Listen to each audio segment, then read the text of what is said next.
Welcome to my party, we're just getting started. A life is a dream or a nightmare scarring. Hand me a dream. Sa Logtown, ang kasumpa-sumpa na pirata na si Gold Roger ay dinala sa isang plataporma na ipapapatay sa ilalim ng pagbabantay ni Marine Vice Admiral Garp.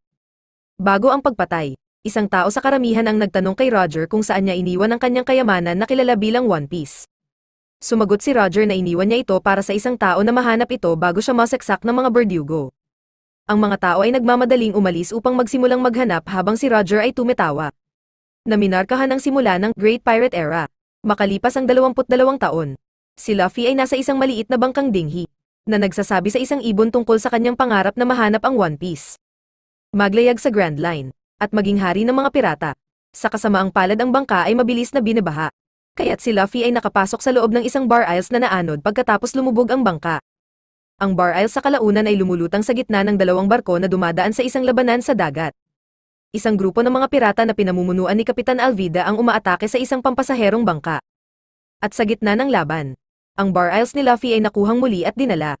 Ang mga pasahero ay hindi handa para sa isang labanan at pagkatapos ng ilang mabilis na paggalaw. Ang mga tauhan ni Alvida ay madaling pumalit. Pagkatapos ay hiniling ni Alvida na malaman ang lokasyon ng bounty hunter na si Zoro, na pinaniniwalaan niyang kasunod ng kanyang bounty. Isang pasahero ang nagpahayag na dinala nila si Zoro sa Sixes Island. Ngunit ang kay Alvida ay wala sa listahan ni Zoro. Ikinagalit nito si Alvida, na agad na pinatay ang lalaki at inutusan ng cabin boy na si Kobe na maglinis. Kinagabihan, naglilinis si Kobe sa ilalim ng kubyerta nang biglang lumabas si Luffy sa kanyang bar aisles. Si Kobe ay sumisigaw sa takot, na pinilit si Luffy na patahimikin siya. Matapos malaman ang tungkol sa Alvida Pirates, ipinahayag ni Luffy na isa rin siyang pirata, na ikinagulat ni Kobe dahil mabait si Luffy. Sinabi ni Luffy na hindi lahat ng mga pirata ay marahas at nagsasabi sa kanya ng isang kwento mula sa kanyang pagkabata. Lumaki si Luffy sa Windmill Village, na madalas puntahan ng mga Red Hair Pirates at ng kanilang kapitan na si Shanks. Na tinitingala ni Luffy, gustong sumama ni Luffy sa kanila, ngunit patuloy siyang tinatanggihan ni Shanks. Sinubukan ni Luffy na patunayan ang kanyang pagiging matigas, ngunit iyon ay nagbigay lamang sa kanya ng peklat sa ilalim ng kanyang mata. Kapag natutulog na ang lahat, ang duo ay dumudulas sa itaas ng kubyerta at umakyat sa Taiman kung saan nakakuha ng sagwan si Luffy. Ngunit ang pagindayog nito ay hindi sinasadyang natama ng isang kampana at nagising ang crew. Hinarap ni Alvida si Luffy. Sa pag-aakalang siya ay isang bounty hunter. Ngunit ininsulto siya ni Luffy at naging sanhi ng kanyang pag-atake sa kanila sa galit. Ang natitirang mga tauhan ni Alvida ay sumabak din sa labanan at isa sa kanila ang bumaril kay Luffy. Para lamang masipsip ng katawan nito ang bala at itapon ito pabalik. Pagkatapos ay isiniwalat ni Luffy na ang kanyang superpower ay isang katawan na gawa sa goma. At ginagamit niya ito upang iwasan ang lahat ng pag-atake ng mga pirata habang madaling nanalo sa laban. Sa pakikibaka, isang nagngangalit na Alvida ang hindi sinasadyang nasunog ang barko at sinisi si Kobe. Kaya sinubukan niyang patayin ito.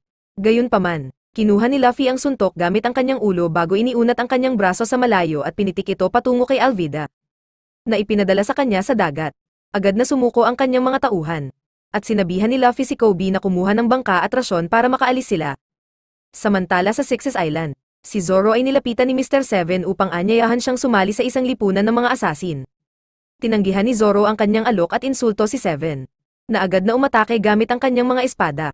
Ipinagtanggol ni Zoro ang kanyang sarili gamit ang kanyang sariling mga espada at ang kanyang mahusay na kasanayan, na ginagawang madali para sa kanya na putulin ang pito sa baywang. Napinatay siya. Kinabukasan, naglalayag sina Luffy at Kobe sakay ng isang maliit na bangka, at tinanong ni Kobe kung paano makakaunat ang katawan ni Luffy. Ipinaliwanag ni Luffy na 10 taon na ang nakararaan. Kasama niya ang Red Hair Pirates sa isang bar at nagpas siyang tingnan ang kanilang mga treasure chests. Nakakita siya ng isang maliit na kahon na may kakaibang prutas sa loob at hindi nag-atubiling kainin ito. Sa sandaling iyon, pumasok ang bandidong si Higuma at ang kanyang barkada sa bar at humingi ng inumin. Ngunit ipinaalam sa kanila ng bartender na sold out na siya. Inalok ni Shanks si Higuma ng huling bote ngunit tumugon si Higuma sa pamamagitan ng pagbasag nito sa ibabaw ng counter. Gayunpaman ay hindi kinuha ni Shanks ang pain at nagsimulang maglinis, na naging dahilan upang masira ni Higuma ang higit pang mga bagay bago umalis. Tinawag ni Luffy na duwag si Shanks dahil sa hindi niya pagsuko. At nang subukan niyang lumabas ng bar, hinawakan siya ni Shanks sa braso. Sa gulat ng lahat, umunat ang braso ni Luffy at agad na nalaman ni Shanks na ang bata ay kumain ng devil fruit, na nagbigay sa mga tao ng espesyal na kapangyarihan ngunit naging imposible rin para sa kanila na lumangoy. Pagkatapos ay tinanong ni Luffy si Kobe tungkol sa kanyang pangarap, at inamin ni Kobe na gusto niyang maging isang marine, Nagpasya si Luffy na pupunta sila sa isang marine base para makasali si Kobe at makakuha siya ng mapa sa Grand Line. Hindi kalayuan doon, si Nami ay natigil sa isang bangka na walang iba kundi isang treasure chest at nilapitan ng dalawang pirata.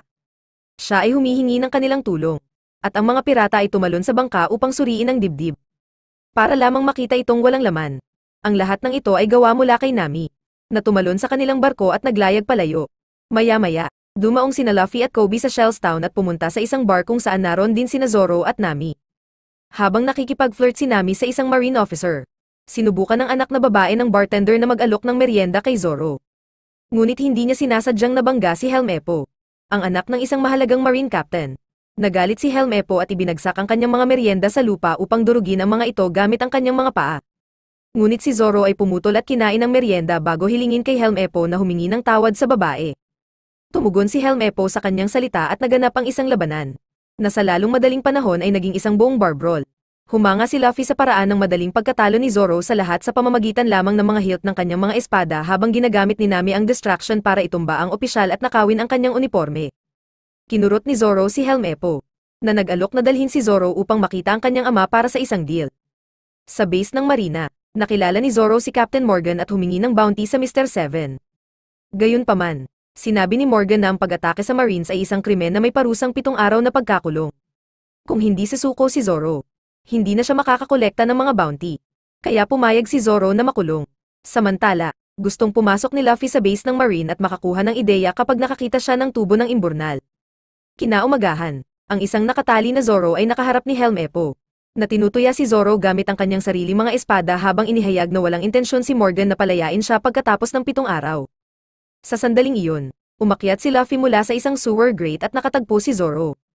Kaya hiniling niya sa kanya na sumama sa kanyang crew.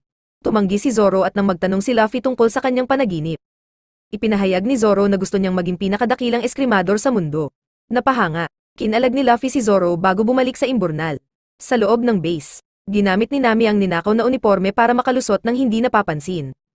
Pagpasok niya sa silid-aklatan, tinanong siya ng isang opisyal kung ano ang ginagawa niya doon. At sinabi ni Nami na ipinadala siya ni Morgan upang maghanap ng mapa ng Grand Line. Sinabi ng opisyal na imposible iyon dahil nakalock ang mahalagang mapa sa opisina ni Morgan. Ngunit bago pa makasagot si Nami, lumabas ang opisyal na ninakaw niya.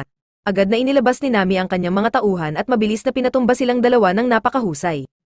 Sa sandaling iyon, nahulog si Luffy mula sa isang rehas na bakal sa kisame kaya ipinagpatuloy ni Nami ang kanyang kasinungalingan at sinubukang arestuhin siya. Ngunit narinig ni Luffy ang lahat at sinundan siya palabas para magkasama silang nakawin ang mapa. Samantala, si Helm Epo ay nasa kanyang silid na naglalaro ng mga ninakaw na espada nang biglang pumasok si Zoro. Tinanong ni Helm Epo kung papatayin niya siya. Ngunit tumugon si Zoro na may gagawin siyang mas masama. Bumalik kay Luffy, sila ni Nami ay biglang tumakbo kay Morgan.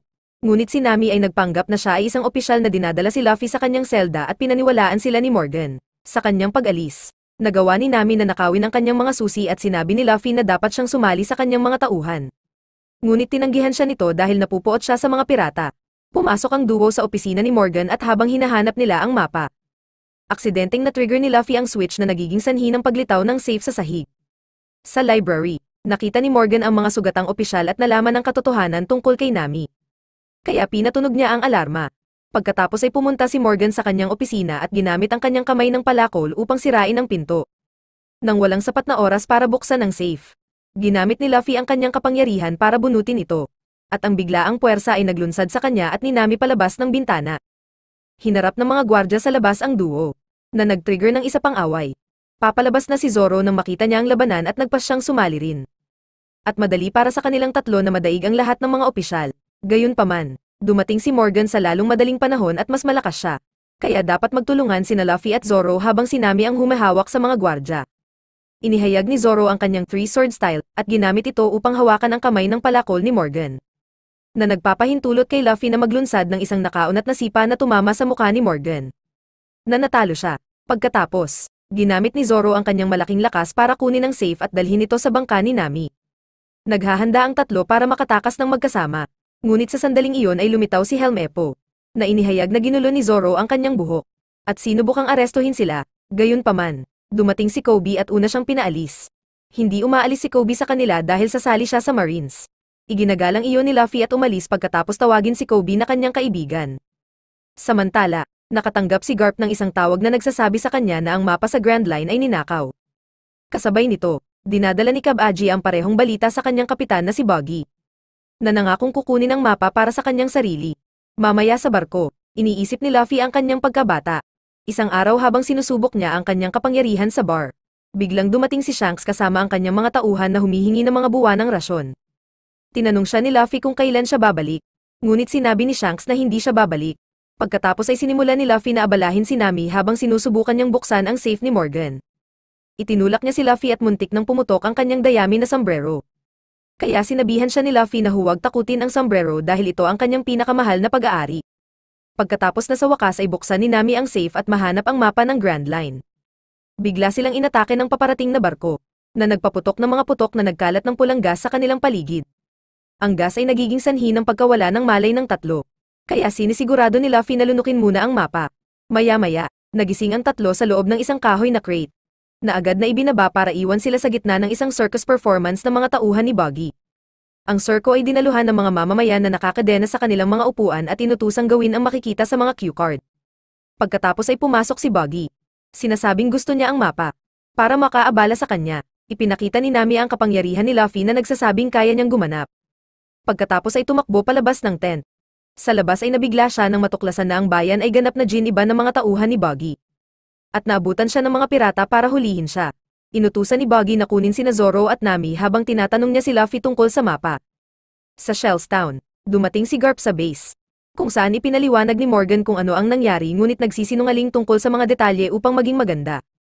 Nang maglaon, ipinatawag si Kobe sa opisina ni Garp, kung saan tinawag siyang nunal dahil nakita siyang kasama ni Luffy. Ipinaliwanag ni Kobe na pinalaya lang siya ni Luffy mula kay Alvida at ang pangarap niya ay maging isang marine at mabigyan ng hustisya ang mga pirata tulad ni Luffy. Tinanggap ni Garp ang sagot at sinabi kay Kobe na sabay nilang mahuhuli si Luffy. Pagkatapos, itinali ni Garp si Morgan sa harap ng lahat ng kanyang mga opisyal bilang parusa sa pagsisinungaling. Pagkatapos ay ipahayag na magtutuon sila ng pansin sa pangangaso kay Luffy.